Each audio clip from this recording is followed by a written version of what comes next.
Hello, my friends. Happy almost Friday. I hope you guys are having a beautiful day. I'm going to tell you, like I always tell you, if you have clicked onto this, whether it's for the first time or whether you've done it a million times, I am sure this is for you. So whatever you got going on, just set it aside. Whatever's going on in your head, set it aside for just a minute. You know, if you're at work and you're a little nuts right now, just put it aside for a minute. If you're with the kids, they're making you crazy, just put some headphones on or go hide out. Anyways, I'm sure that this is for you. And this is the last one for 30 days because tomorrow I am over and out of Facebook for 30 days. Just kind of regroup my own self and dig deep into the lore of my own self. And so today's the last day that I'm going to share some things with you. And this is kind of a three-parter. The thing about this faith journey, and I'm just going to tell you what I'm putting together here, and then I will go to, let's see. Oh, cut out for just a minute. That's weird. Hopefully it doesn't do that again. If it does, then I'm just going to be done for the day. Three-parter.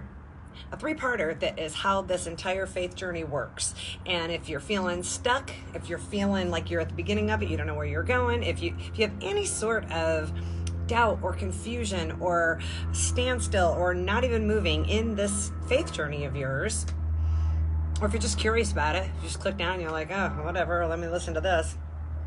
This is kind of what it all boils down to. First is, and then I'm going to give you the little roundabout, and then I'm going to give you the Bible verses. First part is this. This life, the first thing you got to wrap your brain around is this life you're living. It's not all about you. And that is a real tricky one for us to wrap our brains around. We are very self-centered creatures. We want what we want, how we want it. We want people to act a certain way and think a certain way and do it for us, and then everything will be fine. And when you can wrap your brain around the fact that your existence, it's not all about you. It's all about Jesus. And I know that sounds, it used to me sound like, well, then he's awful selfish because I got a lot going on down here to be able to just focus on Jesus. Here's the trick to it. When you can wrap your brain around the fact that it's not all about you, it's all about him, that's when you start getting the blessings and the favor and the strength. If you're trying to do it on your own, if you're trying to do this walk on your own, with your own thoughts and your own feelings and your own ways and your own scars and your own opinions and your own actions and your own reactions, you're going to get tripped up. You're going to get tired. The world's going to beat you down. Your own thoughts are going to beat you down. When you can wrap your brain around the fact that this life is more, it's more than just about me, it's about him, that's when you go from just being alive to actually living. That's the first part of this. The second part of this is, if you can wrap your brain around that it's not all about me. I mean, I want things to go the way I want things to go, but, you know, my existence, it touches a whole bunch of other existence. And if I can put Jesus in the middle of it, then my existence is going to be best.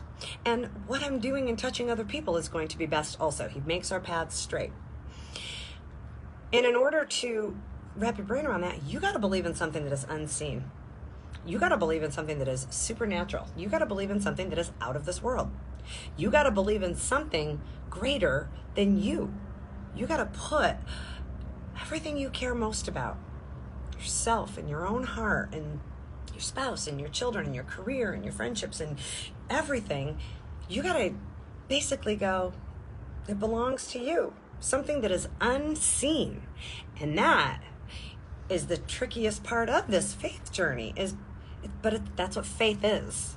It is knowing that this life isn't all about you, and it is believing in something that is greater than you, that you can't see.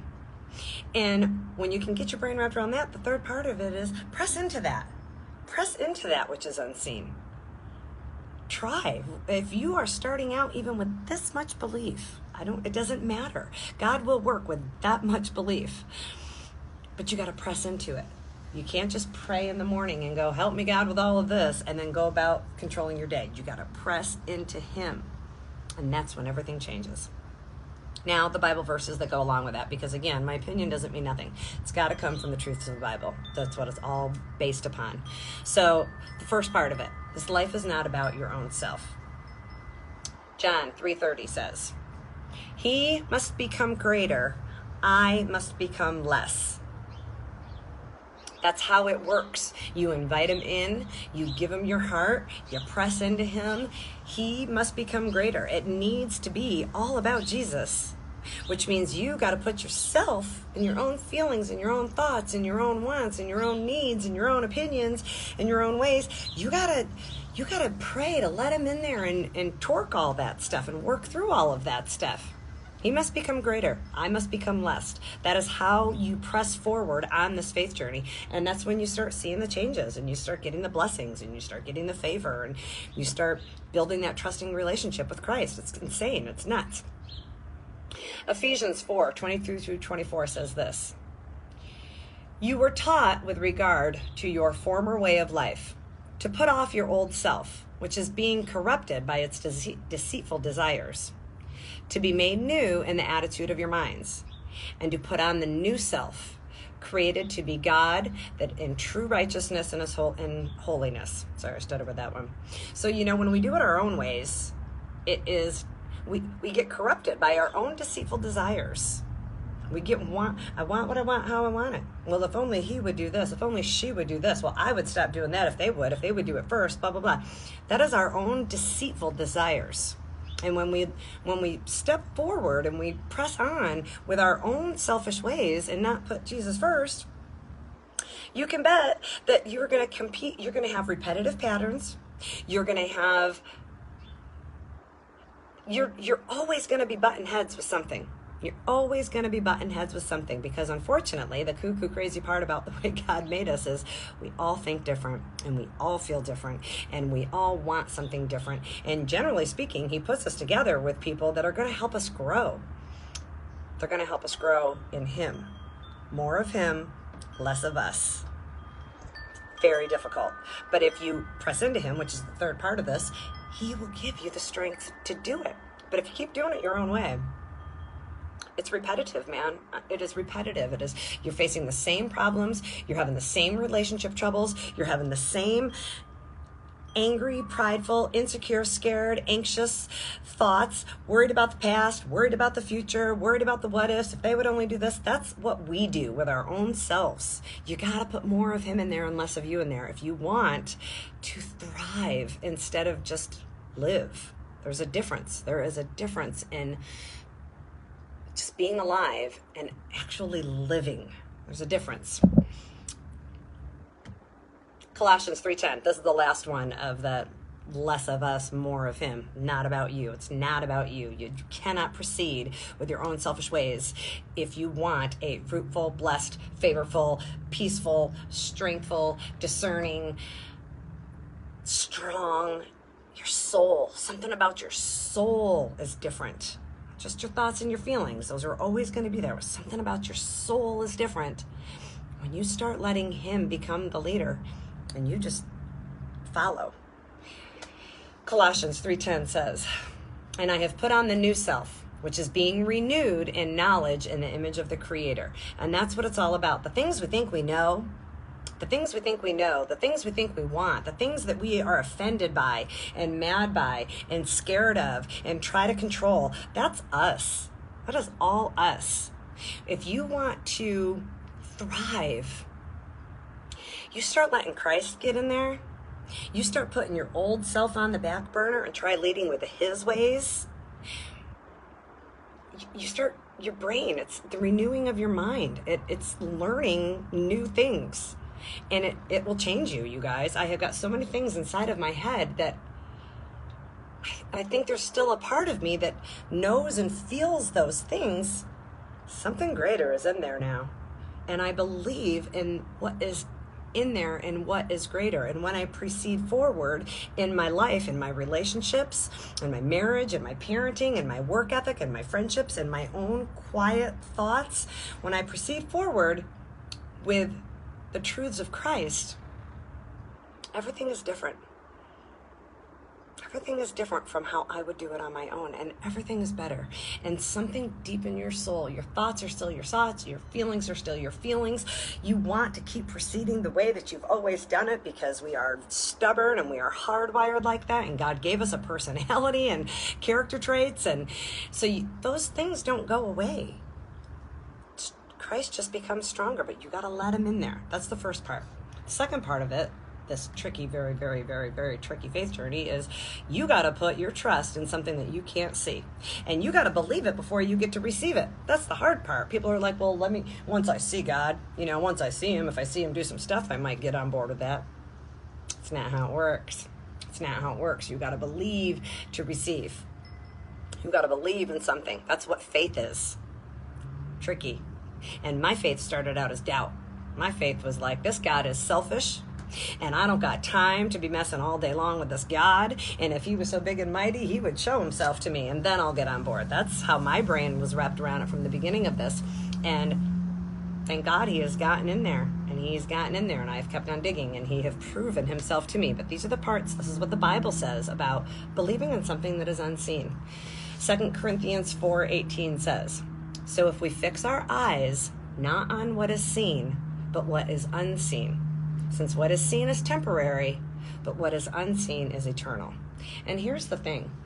Nothing of this world is going to give you the peace and the strength and the discernment and the joy that Christ is going to. Nothing of this world is going to give you that. You might have bursts of it. You might have chapters of it where, oh, my relationship is going so good right now. I feel so good. I feel so full. But guess what?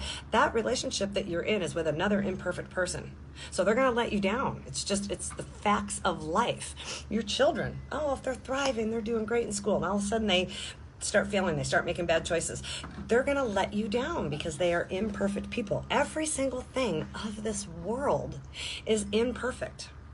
So if you put your hopes and your strength and your peace and your joy in something else of this world, something that is seen right in front of you, you're going to be like this forever. You're never going to have a constant, strong foundation. But if you fix your eyes on the unseen, Christ, unseen, that's eternal. That is something that gets in there, and it starts digging its roots in there, and it starts marinating your soul, and that is something that you have in this life, and then you take it with you. It's that peace, it's that strength, it's that joy, it's that something that is out of this world, that if we could have done it our own selves, if we could have found it our own selves, we would have done it by now. But if you're searching for it in anything of this world, in a relationship, in a perfect body, in shopping, in a great job, in more money, in whatever, you're going to be doing this, going round and round and round, let down, up high, let down, up high. If you want to live with something that is a solid foundation, where you are anchored in, it's the unseen. It's Christ, it's the unseen. And when you start doing it, when you start pressing into that, that's when the magic happens. It's when he shows up. He shows up in things that you've read. And when he shows up, people could tell you, that's a coincidence, or that's a whatever. And I'm telling you, when he shows up, it's like an overwhelming wave of something that you know is not of this world. It's something more. It's something greater. It's something deeper. And you only can have it in waves and in tidbits, because when it does come, it takes your breath away. It takes your breath away. And that's where the belief starts growing. That's where your faith starts growing. That's where your relationship with Christ starts growing. But you got to choose it. You got to choose to believe in something that you can't see. Ephesians 6:12. This one's a nutty one. But the Bible's the truth. And so I do believe this. I've been doing this faith journey long enough now that there are days where I'm feeling so solid, but there is some sort of pull that is just forever trying to pull me down. For our struggle is not against flesh and blood, but against the rulers, against the authorities, against the powers of this dark world, and against the spiritual forces of evil in the heavenly realms. And I know that sounds cuckoo. I know it does. But I started this faith journey with a bunch of doubt, you guys, trying to disprove it, trying to argue about it, trying to do it my way. And the more and more and more that I've dug into it and just let my hands off the wheel and just embraced it and invited him in, I'm telling you, there's forces out there that are unseen. And there are ones that are light, and they are strength, and they are love, and they are peace, and they are discernment, and they get in there and they start messing with all of the ugly inside of you. And they make you better. They make you stronger. They take out some of those scars. They replace it with some beauty and some love. But there are other forces that are unseen, that are darkness, and that want you to keep on going round and round and being miserable and going through this life, just going through the motions, not seeing all of the beauty that is around you and not feeling all of the goodnesses that Christ has to offer. And you will forever be having that battle. And that's why it's so important for you to constantly dig towards that force that is unseen, but is so real and so present and so strong and so powerful, and can get in there and fix and change anybody. I don't care where you start. I am telling you, I started so far off the mark with this faith journey. I was a wild one, doing it my own way. I never did it no other way than my own way. I never had a choice. So I was not very easy to just give it all up and let Christ in there. But he got in there, and he keeps getting in there. And he keeps on filling me up with something that just does not come from me. I would not be doing these videos and trying to snag anybody along the way to get to believe in such a beautiful, powerful thing if it wasn't real, you guys. I wouldn't be doing it. It's given me some sort of love. Why would I care? I mean, really, why would I care? But he has put so much love inside of me, changed so much stuff inside of me that I am drawn to try to get anybody on board with this to make their life a thriving life. Rid of the scars, rid of the pain, rid of the selfish ways, rid of the selfish ways is really what it is. It's all about me. We think we're doing things for other people, but really it just boils down to how is this going to suit me in the end. And when you start twisting that up and doing it for Jesus, he shows up and he wants to love on everybody else while filling you up. It is so beautiful. Okay. This one about the unseen. Isaiah 47:10 says this: "You have trusted in your wickedness and have said, 'No one sees me.' Your wisdom and knowledge mislead you when you say to yourself, 'I am, and there was no one besides me.'" What does that mean? That means that you think you're in charge of your show. You think you're in charge of it all. It's me. It's all me. I'm running my own show. Can't trust nobody. You can't trust nobody. That's what we tell ourselves. I've got this. Nobody's going to do it as good as I've got this. I'm not going to let nobody in because they're just going to hurt me. All of the things, all of the wisdom and the knowledge that we think that we've got, we deceive ourselves thinking that we're the ones. There is a creator of the universe. It is nuts. I know it is nuts. I know it is. Can't help it. There is a creator of the universe, and he's active, and he's alive, and he's with you every single second of the day. And when you're sitting there doing it all on your own, you're deceiving yourself. He's just sitting there going, "Man, invite me in. I got so much for you. But you got to invite me in. You got to take your hands off the wheel. You got to choose faith. You got to choose to believe in something that you cannot see in order to experience the greatness of it. And it is very difficult, but it is real, you guys. It is real. And my hopes every single time I do one of these things is just spark somebody's interest, to have them stop what they're doing and just talk to God and just be like, "God, I'm sorry. I'm sorry that I have put you on the back burner. I'm sorry I haven't chosen you. I'm sorry I haven't believed in you. Forgive me for that. Man, I don't know what I'm doing. Take my heart. Take it all." Bet that you're going to battle every step of the way, the pruning process and the growing process and the leveling up process. It is hard. It's the battle between the flesh and our own selfish ways and the spirit of what Christ puts inside of us. But if you can start doing it, and he will give you the strength to start doing it. He expects you to do it on your own too. Everything changes. Everything changes. All right, 3 more. And this one is talking about pressing into him. So, okay, you've decided. All right, well, I understand this life is not all about me. I get it. My life affects other people's lives. So when I'm doing it selfishly, I'm doing it wrong. So, okay, I can buy into that. Okay, I can buy into maybe believing in something that isn't there. I can buy into that. Next step, step 3, press into that. Press into that. Open into that. Open your mind to something that it has never been opened before. Open your heart to something that has never been opened to before. Over and over and over and over and over. Because you can't just do it once and expect some lightning bolt to hit you and then all of a sudden, you're religious.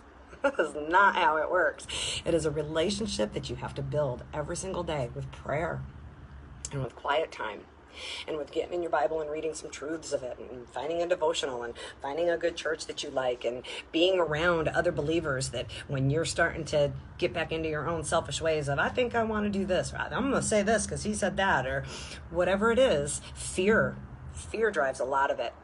Fear drives a lot of it. And there is a lot of us that don't even realize that the way we act, the way we are in relationships, the way we are towards other people and act and react, the way we parent, the way we work, the way we worry about what other people think and what other people are doing, so much of that is fear driven. And the one thing that God tells us over and over and over and over and over and over in the Bible, I think it's the most repeated thing in the Bible, is do not be afraid. Do not fear. And we get tripped up sometimes not even knowing that it's fear. This is who I am. I am who I am. This is how I am. You are that way because there's darkness inside of you and there's scars inside of you and there's things inside of you that are deceitful and that are selfish. And they gotta go. They gotta go. And when you put God in there and you start letting him lead the way, everything around you starts, he permeates you. And then he starts permeating everything around you. And all of a sudden, every day that was just a regular old ho-hum day, you see all the miracles inside of it and all the blessings inside of it. And all of a sudden, when you're having a really bad day, instead of getting all down on yourself and falling deeper into that pit, you look up and you start praying and you got hope instead of defeat. And it's not just the power of positive thinking. It is Christ inside of you. He puts that spirit inside of you and he helps you from the inside. Okay, 3 more, and this is all about pressing into Jesus. And this is what you got to do all the time. John 14:6 says, Jesus answered, I am the way and the truth and the life. No one comes to the Father except through me. He's the truth. He's the way. He's the life. If you want to thrive, if you want to know what is real, if you're confused, if you're scared, if you're anxious, if you're angry, if you want to know what is real in your existence, Jesus is real. He's the truth. He's the way. He keeps us from going round and round and round and reacting and acting and saying and speaking and doing all the things the way we used to do it. He takes us and he makes our paths straight. And he takes this life that we are just going through the motions and he brings it to life. It gives so much more deep inside of your soul. And it comes from something else because it does not come. I can tell you, it does not come from me. Guaranteed.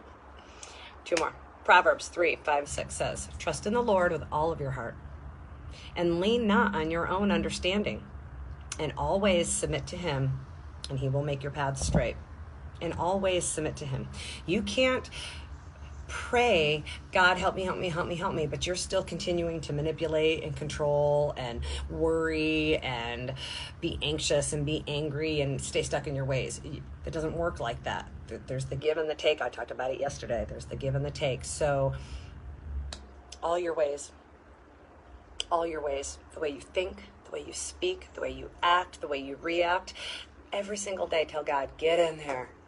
Get in there, God. I cannot do it on my own. If I do it on my own, I mess it up. I'm getting places the hard way. I'm doing things repetitively. Get in there, God. Take a hold of all of it. And with all of your might, try trusting it. And it's going to take time. It's going to take time to build that trust and to build that relationship. But when you open your heart fully to Jesus, he gets in there and he plops that spirit in there. And something deep inside of your soul is different. And it's a battle. But you're battling anyways. If you're not doing it with Christ, boy, you're battling anyways. I can tell you that because I used to not do it with Christ. And I was fine. I was strong and living and doing my own thing. But I deceived myself because so many parts of me were very, very dark, very, very insecure, very, very angry, and very, very scared. And a lot of the ways that I acted in my life towards people and in relationships and just in general in my existence They were not. I wasn't thriving. Not the way I'm thriving now with Christ. Last one, 1 Corinthians 10:13 says, "No temptation has ever overtaken you except what is common to mankind." So everybody gets tempted. Everybody has BS. Everybody has trouble. Everybody has hard times. Everybody has sadness. Everybody gets tempted. You are not immune to any of it. There's death, there's loss, there's sickness, there's illness. That's mankind. Everybody has that. So don't be like, well, you don't understand. I do understand. Because we all got BS. All of us do. Some of us is darker. Some of us is deeper. Some of us is worse. But we all got it. It's common to mankind. Yet God is faithful. He will not let you be tempted beyond what you can bear. But when you are tempted, he will also provide a way out so that you can endure it. But here's the deal. You got to be walking with him. You got to be walking with him. Some of the situations that have gone on in your life feel unbearable. I got stuff in there, you guys, that I'm still working through from years past. And for a very long time, it has felt unbearable. It has felt, why won't this go away? But I was doing it on my own. I was trying to overcome on my own. I was trying to walk through these painful situations on my own, with my own ways and my own thoughts and my own feelings and my own opinions. And yeah, I could maybe hear somebody else's, but it wasn't changing the way mine were. But if you're doing it with Christ, he's not going to give you more than you can handle. And he's going to be right. He is always with you. He is just waiting for you to be like, come on, let's partner up. It's really hard, you guys. It is really hard, but it is really worth it. And it is a really slow transformation. And there's nothing you can do to earn it. That's kind of the final. I don't want anybody, don't feel guilty when you fail. Don't feel guilty when you fall back into your own stubborn ways. Guilt doesn't come from God. He knows you're a work in progress. He knows your heart. If you've given him your heart and you're trying your darndest and you're praying and you're looking into the Bible and you're trying to find a good church and you're really putting in the time. You're giving up some time in the morning just to spend with him. You're giving up some time in the evening before bed just to spend with him, just to let him in there and start getting in there. He knows your heart. So there's nothing that you can do or can't do to make him leave you. He's already with you. You just now have the option of inviting him in, holding on tight, praying. And when you get those nudges, when you get a little, you're thinking about something or you're angry about something and you're in a situation or whatever, you're in a fight, you're in a whatever, you want to do this, you want to react like this, you want to send that text, you want to feel like this, your brain and your thoughts are getting you all over the place. That's you. That's your selfish ways. That's your flesh. On the flip side of that, if you keep inviting God in, you're going to get these nudges, you guys. You're going to get these truths of, this is fear pushing you. Don't react. You're going to get these truths of, you're part of the problem. This is part of you that is dark, and it's poisoning. It's causing toxics to your life. You're going to get these nudges. It's your spirit. It's your spirit in there trying to connect and trying to rule over your flesh. It sounds insane, but it's real and it's true and it's active and it is alive, and it is up to you to lock and load with it all the time and take your thoughts captive. The very second you start thinking fearful thoughts, angry thoughts, or anxious thoughts, or prideful thoughts, or he did this and she did that, and I would this and I would that, and I'm not good enough, and whatever it is that is going on in that brain of you, the very second that those start welling up, take them captive and tell God, I don't want to believe this anymore. I don't want to live like this anymore. Get in there. Please, Lord, change me, fix me, search my heart. Change me, fix me, search me. Don't worry about what anybody else is doing. Okay, don't worry about anybody else's journey, anybody else's walk. It is not for you to judge. It is not for you to compare. You in Christ. Die to yourself. Let him in. Pray all the diddly darn time. React to them nudges. And it's leveling up, man. It's leveling up. It's taking this life. And it is learning how to live so good in this life. Good luck. I will see you guys in 30 days. Bye.